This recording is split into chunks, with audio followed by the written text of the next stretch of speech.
नमस्कार, स्वागत है आपका। आप देख रहे हैं इंडिया टीवी। आपके साथ मैं हूं प्राची पाराशर। नरेंद्र मोदी की भविष्यवाणी सच होने वाली है। प्रधानमंत्री ने लोकसभा चुनाव के दौरान कहा था कि 4 जून के बाद अगले 6 महीने में देश में एक सियासी भूचाल आएगा। क्या उसका टाइम आ गया है? संकेत तो ऐसे ही मिल रहे हैं। मोदी की पार्टी ने राहुल गांधी के विरोध अब तक का सबसे आक्रामक कैंपेन लॉन्च किया है।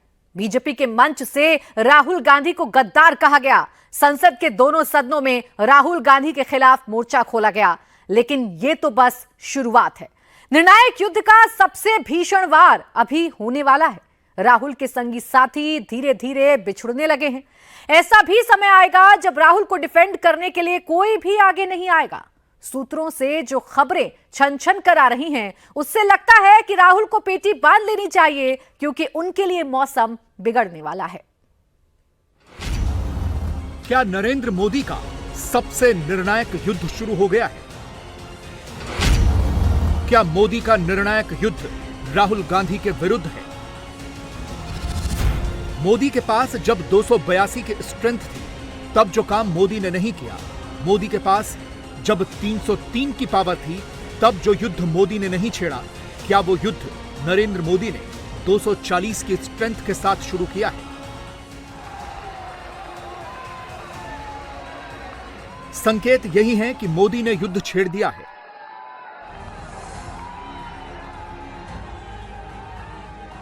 मोदी का शत्रु कौन है? मोदी का शत्रु वही है जो भारत का शत्रु है। मोदी का दुश्मन वही है जो मोदी से लड़ते लड़ते भारत से लड़ने लगा है, जो एक चाय वाले की तरक्की से जलते जलते भारत की तरक्की से जलने लगा है, और जो विदेशी ताकतों के साथ मिलकर भारत के विरुद्ध साजिशें करने लगा है। पिछले 5 दिनों में जो संकेत मिले हैं, उनसे यह निष्कर्ष निकलता है कि नरेंद्र मोदी निर्णायक युद्ध के लिए कमर कस चुके हैं। युद्ध के फ्रंट पर मोदी के सामने कई दुश्मन हैं।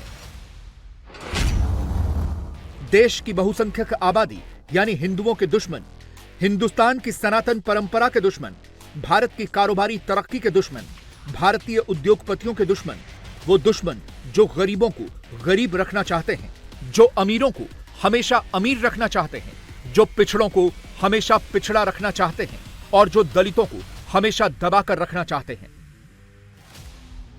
मोदी का युद्ध उनके विरुद्ध भी हो सकता है जो संविधान का नाम लेकर संविधान से खिलवाड़ करते हैं। इस युद्ध के कई फ्रंट हो सकते हैं, कई चेहरे हो सकते हैं।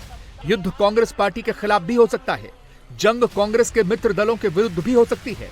लेकिन मोदी की सरकार और मोदी की पार्टी ने केवल एक नाम लिया है, राहुल गांधी। राहुल गांधी है traitor of the highest order. मुझे आज एलओपी लीडर ऑफ अपोजिशन को देशद्रोही कहने में किसी प्रकार की कोई संकोच मुझे महसूस नहीं हो रहा है। ऐसा लगता है कि इस बार लड़ाई आर पार की होगी। यह मोदी सरकार ने तय कर लिया है। इस निर्णायक युद्ध के 3 संकेत मिले हैं। चेतावनी तो बहुत पहले से दी जा रही थी, लेकिन मोदी की तरफ से निर्णायक युद्ध से पहले 3 सांकेतिक फायर किए गए हैं। 5 दिसंबर 2024 को लोकसभा में बीजेपी के सांसद निशिकांत दुबे ने पहला फायर किया। निशाने पर राहुल गांधी है। जो यहाँ लीडर ऑफ द अपोजिशन है, उससे केवल 10 सवाल है कि ओपन सोसाइटी फाउंडेशन के सलील सेट्टी जो भारत जोड़ो आंदोलन में गए, उनसे आपका क्या संबंध है? क्या भारत जोड़ो आंदोलन में उन्होंने पैसा दिया? मुशर्रफुल हक फजल, जो अमेरिका में जाके राहुल गांधी ने मुशर्रफुल फजल से मुलाकात की, जो आज बांग्लादेश का जीरो साइड का जिम्मेदार है। आनंद मटूले जो सरजिल इमाम को फंड कर रहा था, उससे आपका क्या संबंध है? इल्हान उमर, रोह खन्ना और बारबारा अली, जिन्होंने की माननीय प्रधानमंत्री के कार्यक्रम का विरोध किया यूएस में, उसके साथ आपने मीटिंग की। जो खालिस्तान बनाना चाहता है, जो कश्मीर को अलग करना चाहता है, उसके साथ आपके क्या संबंध है? उसी दिन यानी 5 दिसंबर को ही बीजेपी के राष्ट्रीय प्रवक्ता और राज्यसभा सांसद सुधांशु त्रिवेदी ने दूसरा फायर किया। सुधांशु त्रिवेदी के निशाने पर भी राहुल गांधी हैं। भारत के इतिहास का एकमात्र चुनाव था जब विदेश की एक गवर्नमेंट ने, रशियन गवर्नमेंट ने ऑफिशियल स्टेटमेंट दिया कि भारत के चुनावों में विदेशी हस्तक्षेप हो रहा है। ऐसा भारत के इतिहास में कभी नहीं हुआ और इसके बाद दूसरी सरकार के द्वारा उसका खंडन किया गया।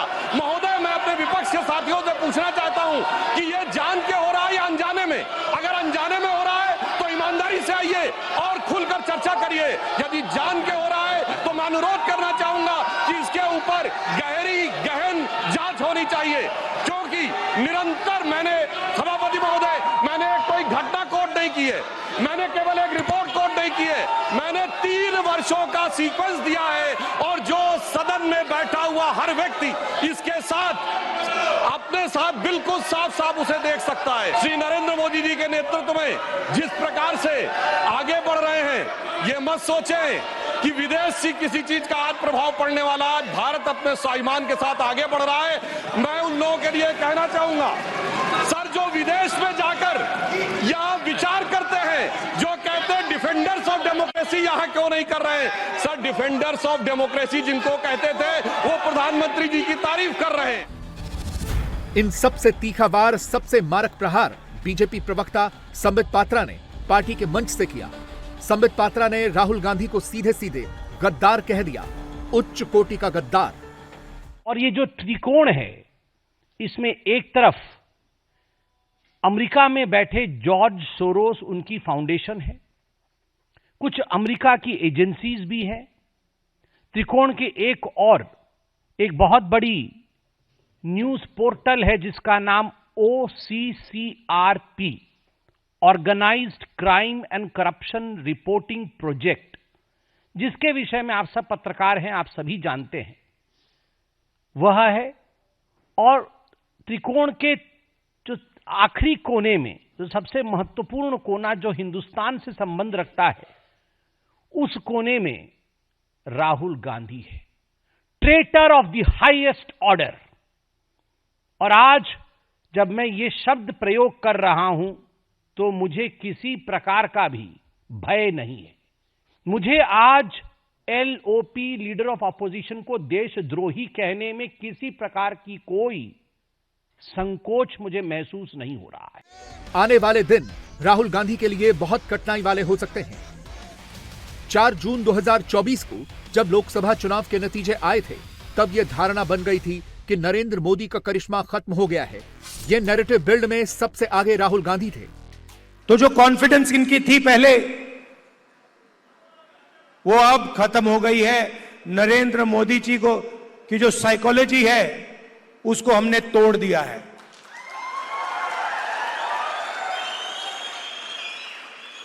वो तो उनके चेहरे पे साफ दिखता है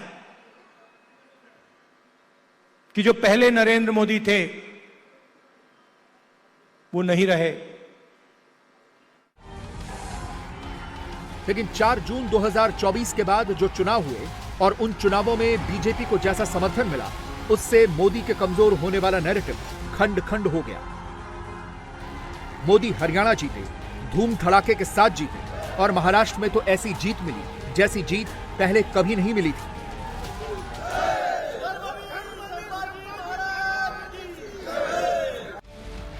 मोदी सरकार को लगने लगा है कि अभी नहीं तो कभी नहीं। इस वक्त जो परिस्थितियां बन गई हैं, उसमें युद्ध लड़ने और जीतने के सिवाय कोई दूसरा रास्ता नहीं बचा है, और इस निर्णायक युद्ध को निर्णायक परिणति तक ले जाना भी जरूरी है। राहुल गांधी के विरुद्ध इंडिया अलायंस में भी आवाजें उठने लगी हैं। ममता बनर्जी ने इंडिया अलायंस की लीडर बनने की इच्छा जताई है। समाजवादी पार्टी ने ममता बनर्जी के बयान का समर्थन किया है। शरद पवार की पार्टी ने भी ममता के सुर में सुर मिलाया है। इसके बावजूद राहुल गांधी कमजोर दुश्मन नहीं है। आरोप है कि राहुल गांधी के साथ डीप स्टेट है, जिसके तार भारत से लेकर अमेरिका तक फैले हुए हैं।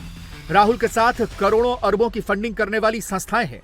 कहा जाता है कि इनको अमेरिकी कारोबारी जॉर्ज सोरोस लीड करते हैं, और राहुल के साथ कांग्रेस का अपना इकोसिस्टम है।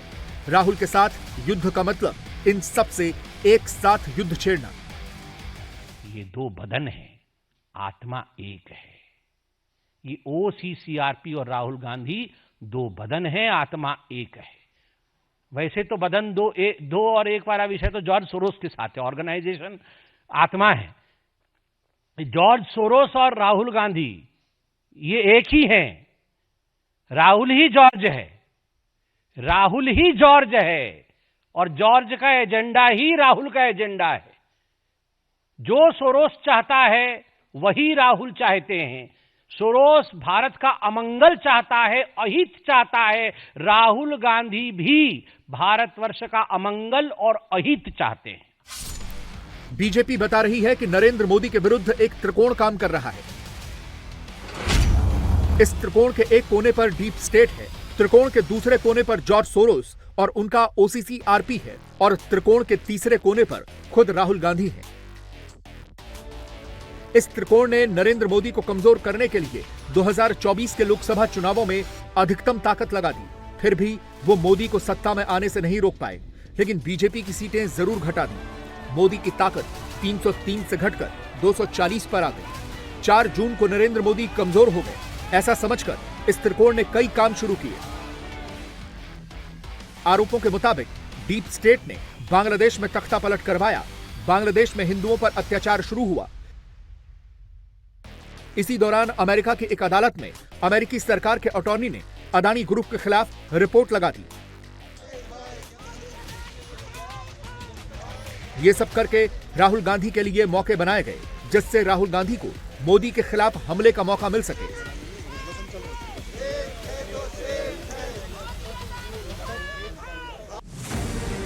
मोदी के दुश्मनों की बदकिस्मती रही कि अमेरिकी चुनाव में डोनाल्ड ट्रंप जीत गए और कमला हैरिस हार गई। पासा वहीं से पलटना शुरू हुआ। डोनाल्ड ट्रंप डीप स्टेट के सख्त खिलाफ हैं और वो डीप स्टेट का सफाया करने की कसम खा चुके हैं।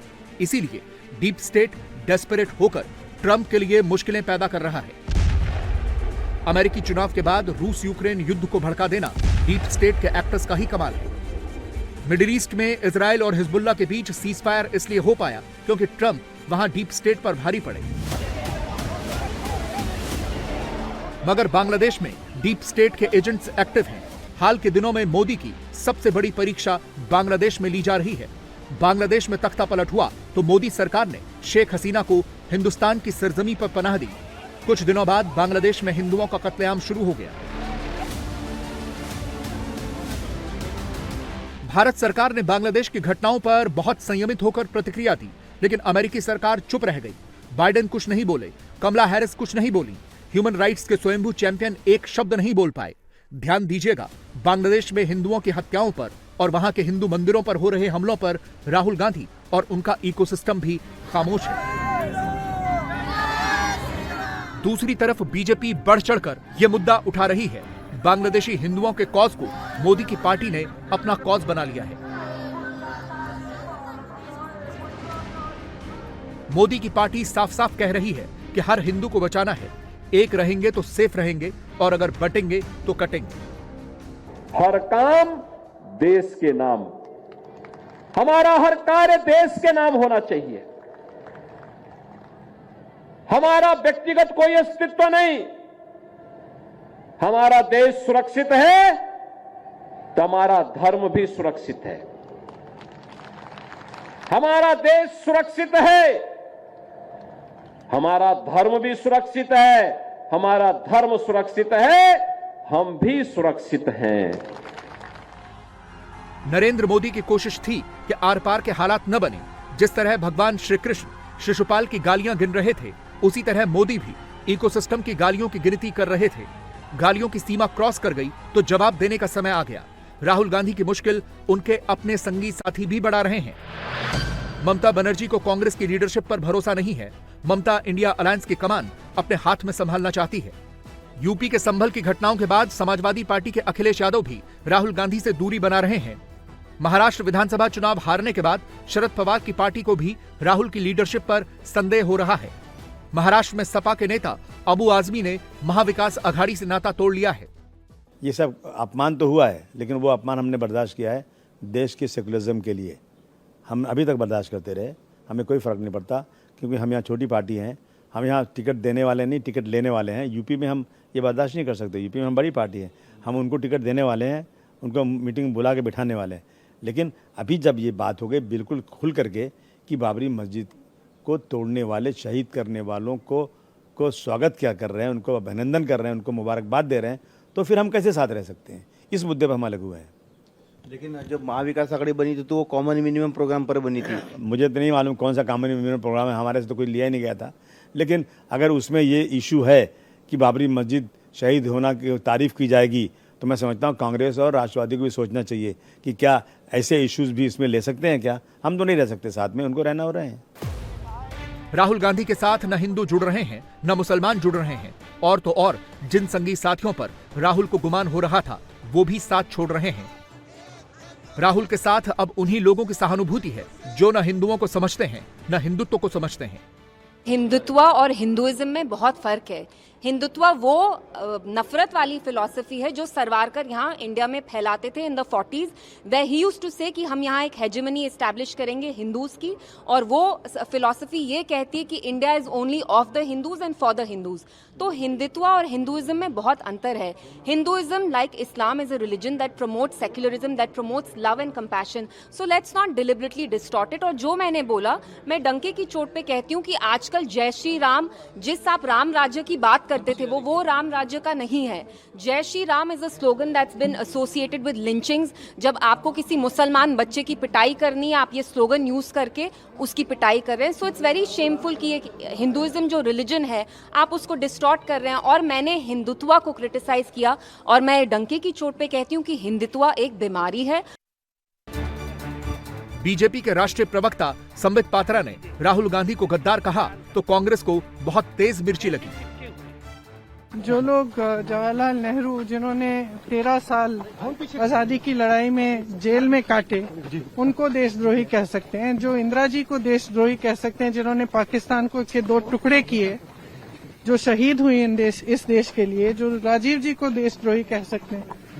तो अगर वो राहुल जी को ऐसा करें तो इसमें कोई नई बात तो है नहीं। और मुझे बहुत गर्व है अपने भाई पे। मेरे भाई के लिए इस देश से ऊपर कुछ नहीं है। वो 8000 किलोमीटर की यात्रा उन्होंने की है, 4000 किलोमीटर पैदल चले हैं कन्याकुमारी से कश्मीर तक इस देश की एकता के लिए। तो ये लोग कुछ भी कहें, इससे कोई फर्क नहीं पड़ता। कांग्रेस के सांसदों ने संसद में विशेषाधिकार हनन का नोटिस दिया है। अब इस पर चर्चा तो होगी। संसद में निशिकांत दुबे ने जो कहा, सुधांशु त्रिवेदी ने जो कहा और बीजेपी के मंच से संबित पात्रा ने जो कहा, उसका मीनमेख निकाला जाएगा। सवाल है कि क्या बीजेपी ने पूरी तैयारी के साथ आरोप लगाया है? बात आगे बढ़ेगी तो मोदी की पार्टी क्या जवाब देगी? खबर है कि इसकी मुकम्मल तैयारी कर ली गई है। सूत्रों से जो खबर मिल रही है उसके मुताबिक आने वाले दिनों में राहुल गांधी की मुश्किलें बढ़ने वाली हैं। राहुल गांधी की नागरिकता पर दिल्ली हाईकोर्ट ने केंद्र सरकार से जवाब मांगा है। 13 जनवरी को दिल्ली हाईकोर्ट में सुनवाई होने वाली है। अगस्ता वेस्टलैंड हेलीकॉप्टर घोटाले की सुनवाई कर चुकी इटली की अदालत के फैसले की विस्तृत रिपोर्ट, जो 225 पेज की है, वो मोदी सरकार को मिल गई है। कहा जा रहा है कि इसमें बिचौलियों से लेकर नेताओं तक के नाम हैं। खबर यह भी है कि मोदी सरकार बोफोर्स तोप घोटाले की फाइल फिर से खोलने का फैसला कर सकती है। ये तीनों ही मामले राहुल गांधी के पॉलिटिकल करियर पर तलवार की तरह लटक जाएंगे। लोकसभा चुनाव के दौरान मोदी ने कहा था कि 4 जून के बाद 6 महीने के भीतर देश में बहुत बड़ा भूचाल आएगा। 4 जून के बाद अगले 6 महीने में देश में बहुत बड़ा राजनीतिक भूचाल आने वाला है। ये परिवारवादी पार्टियां अपने आप बिखर जाएगी। इनके कार्यकर्ता भी अब थक चुके हैं।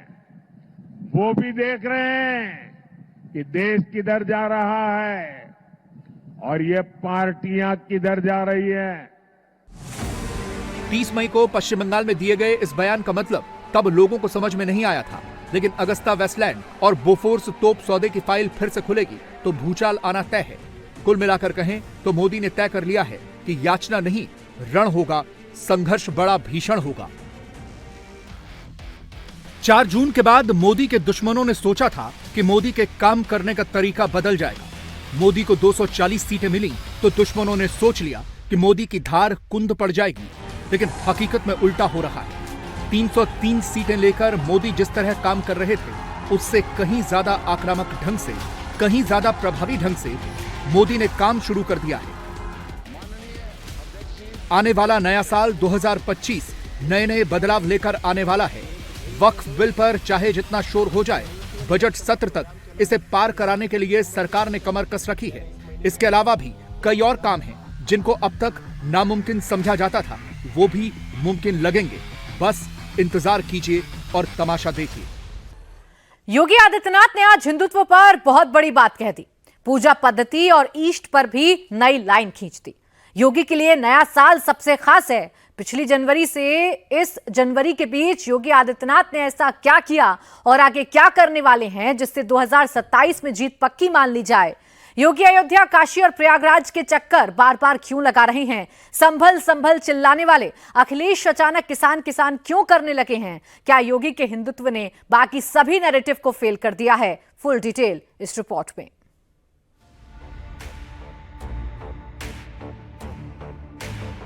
यह वर्ष तो हमारे लिए बहुत महत्वपूर्ण है। योगी के लिए जनवरी से जनवरी का कालखंड क्यों महत्वपूर्ण है? 359 दिन में ऐसा क्या हुआ जिसे योगी युग परिवर्तक मान रहे हैं?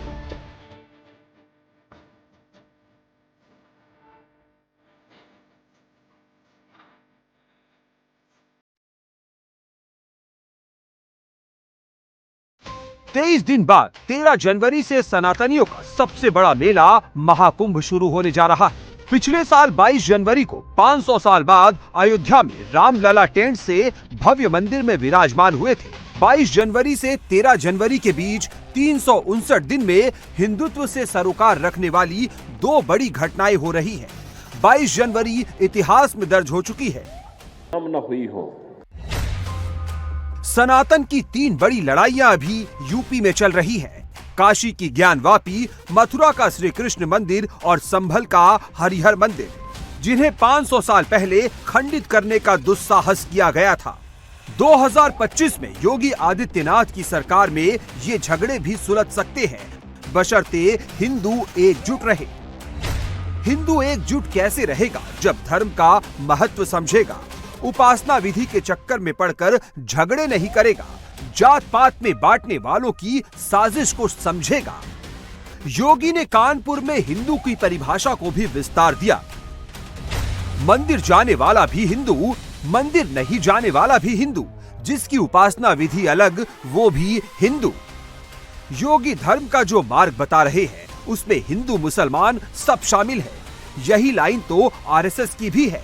27 से पहले योगी सनातन का 80 भी जोड़ रहे हैं और अखिलेश राहुल का 20 भी तोड़ रहे हैं। तो धर्म का मार्ग तो बहुत विराट है और वास्तव में दुनिया के अंदर धर्म को किसी ने समझा है तो भारतीय ऋषि ने समझा है। उसने उसको उपासना विधि तक सीमित नहीं रखा है।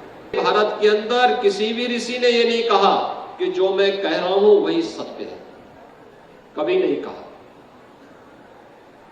हम कभी इस बात के आग्रही नहीं है कि जो मैं कह रहा हूं वही सत्य है। आपकी मर्जी, आपको अच्छा लगता है मेरी बात को मानो, नहीं अच्छा लगता मत मानो। जो अच्छा लगता है देश के लिए, समाज के लिए जो अच्छा हो उसका आचरण करके आगे बढ़ो। कोई भी भारत का सनातन धर्मावलंबी ये नहीं कह सकता है कि वह तभी हिंदू है जब वो मंदिर जाएगा।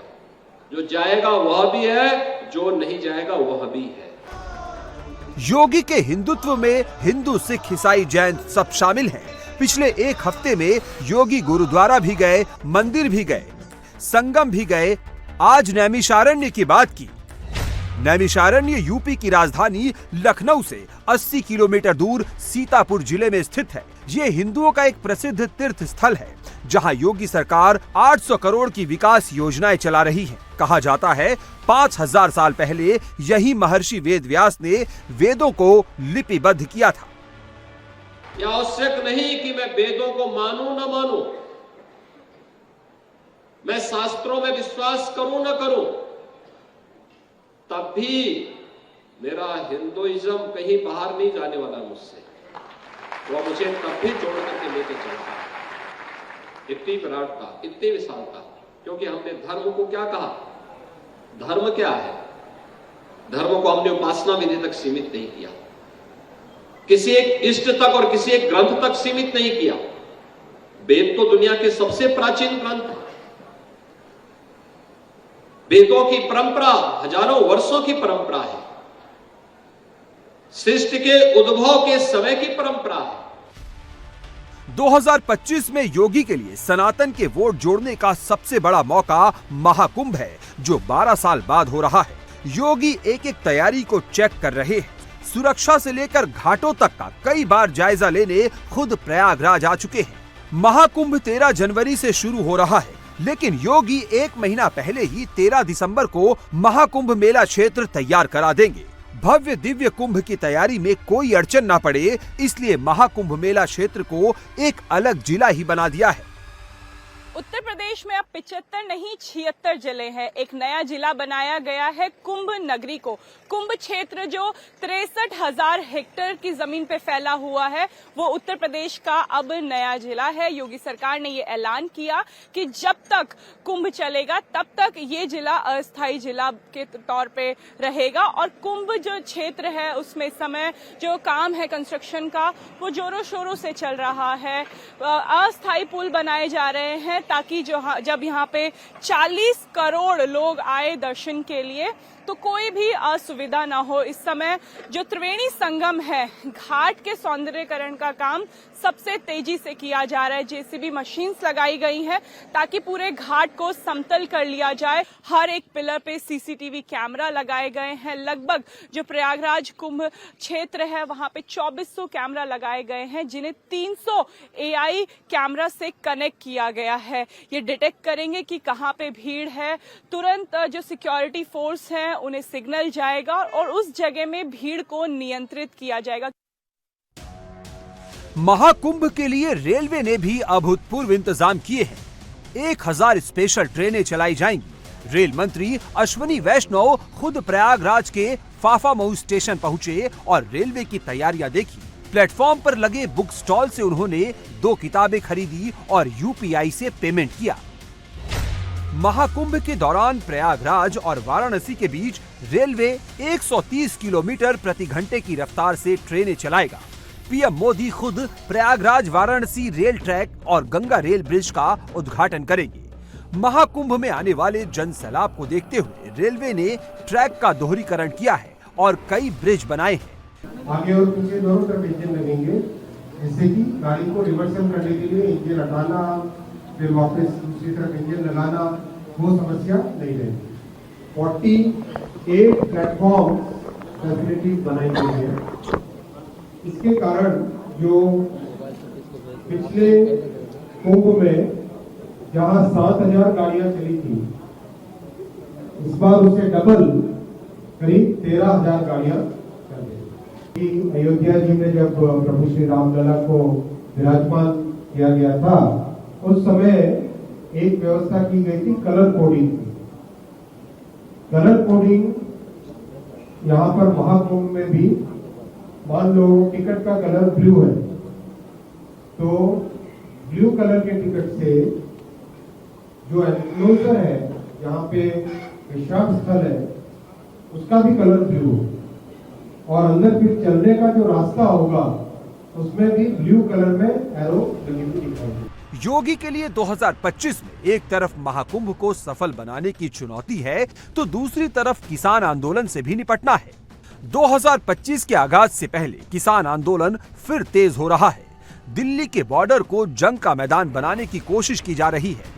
पुलिस और किसान आमने सामने हैं। किसान बॉर्डर पार कर दिल्ली में घुसना चाहते हैं तो पुलिस उन्हें रोकने के लिए पूरी ताकत लगाए हुए है। सरकार किसानों को समझा रही है, फूल और चाय से वेलकम कर रही है, भड़काने वालों से सावधान कर रही है। ये सब हो रहा है शंभू बॉर्डर पर, लेकिन यूपी का गाजीपुर बॉर्डर एकदम शांत है। किसानों के नेता राकेश टिकैत 48 घंटे से सीन से बाहर है। उनकी टाइमलाइन पर 6 दिसंबर के बाद किसान आंदोलन पर मौन शांति छाई हुई है। योगी ने आंदोलन के नाम पर अराजकता करने वालों के तेवर ठंडे कर दिए हैं। उन्होंने किसानी का धर्म टिकैत को अच्छे से समझा दिया है। हर काम देश के नाम, हमारा हर कार्य देश के नाम होना चाहिए। हमारा व्यक्तिगत कोई अस्तित्व नहीं। हमारा देश सुरक्षित है तो हमारा धर्म भी सुरक्षित है। अखिलेश यादव भी एक हफ्ते से किसान आंदोलन पर शांत बैठ गए हैं। उन्हें समझ आ गया है कि बाबा के राज में भड़काने और लड़ाने की राजनीति नहीं चलने वाली। अब उन्होंने अयोध्या वाले अवधेश प्रसाद को आगे किया है, जो चौधरी चरण सिंह के नाम की माला जपकर किसानों का वोट लेना चाहते हैं, जबकि योगी पहले ही जयंत चौधरी को एनडीए मिलाकर चौधरी चरण सिंह की विरासत को अपने साथ जोड़ चुके हैं। अखिलेश पीडीए का 85% वोट गिनते गिनते उपचुनाव 7-2 से हार गए। अब मिल्कीपुर बचाने के लिए अवधेश किसानों का वोट 80% गिन रहे हैं। डबल इंजन की सरकार भारतीय जनता पार्टी ये पूरी तरह से किसान विरोधी है। हमारे प्रधानमंत्री जी विश्व गुरु बनने का दावा रखते हैं, तो जब तक हिंदुस्तान का किसान, जिसकी आबादी मोर देन 80% है, 80% है, जब तक वो खुशहाल नहीं होगा तब तक देश खुशहाल नहीं हो सकता। हमारे नेता श्रद्धेय चौधरी चरण सिंह, जो इस देश के प्रधानमंत्री भी रहे हैं और किसानों के हितों का हमेशा संघर्ष करते थे, हमारे नेता माननीय मुलायम सिंह यादव जी हमेशा चौधरी साहब के विचारों को रहते हुए किसानों के हित में हमेशा काम किया है। योगी के सहयोगी ओपी राजभर ने अखिलेश और अवधेश प्रसाद को जवाब देते हुए कहा है, समाजवादी पार्टी के लिए ओबीसी वोटर तेज पत्ते की तरह है। वोट लेने के बाद सिर्फ परिवार याद रहता है, बाकी सब भुला दिए जाते हैं। ओपी राजभर ने भी यही कहा कि मुसलमानों का भी सपा वोट बैंक की तरह इस्तेमाल करती है, हक नहीं देती है। ओपी राजभर ने हुंकार भरी कि 2027 में आजमगढ़ का समाजवादी किला ढहा देंगे। डरवाते हो, डरवाओ उसको जो डरता हो, जो डरता हो। और कह रहा हूं, ओम प्रकाश राजभर 47 से 125 पहुंचाया था, आजमगढ़ की 10 की 10 जितवाया था, तो अगला चुनाव 10 की 10 हरवा करके मानूंगा, नोट कर लेना, 10 हरवा के मानूंगा और करूंगा जैसा तूने किया उसका रिजल्ट कोई दे न दे। लेकिन ओम प्रकाश राजभर, पिछड़ी जाति को आरक्षण बीपी सिंह जी ने लागू किया 27%, कौन लील रहा है? 27% आरक्षण निषाद नहीं पा रहा, बिंद केवट मल्ला नहीं पा रहा, राजभर चौहान नहीं पा रहा, पाल प्रजापति नहीं, नाई गोड़ कुम्हार नहीं पा रहा है, जोड़ा दुनिया अंसारी साईं दर्जी फकीर नहीं पा रहा है, कौन लील रहा है? वोट चाहिए, पिछड़ों का हक लूटोगे और वोट चाहिए पिछड़ों का, ले लेना। मुसलमान भाइयों से कहता हूं, एक बार जरा साइकिलिया चलाने के लिए मांग लो, जूता जूता मारेगा, जूता जूता तुझे मारेगा। नहीं, अगर मुसलमान नेता अपने को बहुत तोप बनते हो, जाके कह देना कि साइकिल अब हम चलाएंगे, पीछे बैठो, उसी दिन निकाल के जूता मारेगा। इस नाते हमारी बात बहुत कड़वी होती है। 2022 में ओम प्रकाश राजभर ने अखिलेश यादव के साथ मिलकर चुनाव लड़ा था। इसका समाजवादी पार्टी को बड़ा फायदा मिला था। 2022 में पूर्वांचल के 3 मंडलों में समाजवादी पार्टी गठबंधन ने 31 सीटें जीती थी। बीजेपी गठबंधन को सिर्फ 29 सीट मिली थी। समाजवादी पार्टी को अकेले 28 सीट और बीजेपी को अकेले 23 सीट मिली थी। जबकि 2017 में बीजेपी गठबंधन ने 41 सीट जीती थी और समाजवादी पार्टी गठबंधन सिर्फ 19 सीट पर सिमट गया था। इसमें ही 2027 की जीत लॉक कर देना चाहते हैं। अगर हम प्रयास करेंगे तो 2027 में फिर से प्रदेश में कमल खिलेगा, इसमें कोई संदेह किसी को नहीं होना चाहिए।